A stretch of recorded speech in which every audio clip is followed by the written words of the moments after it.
Salonu yapmamış. Hayırdır sana.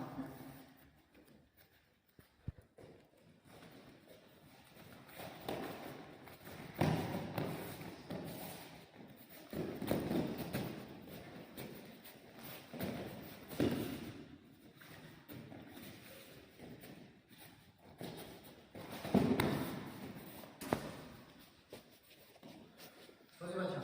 Sözü mü? Hocam.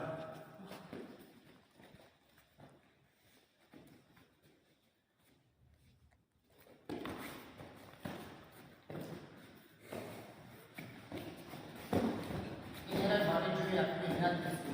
Bu beş ama oldu.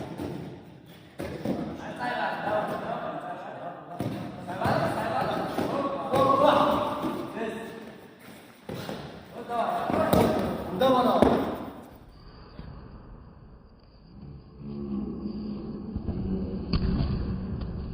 Udawana. Jak da si diga.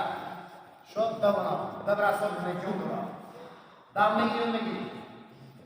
Sozi baca. Muझे sozi. Šop davno.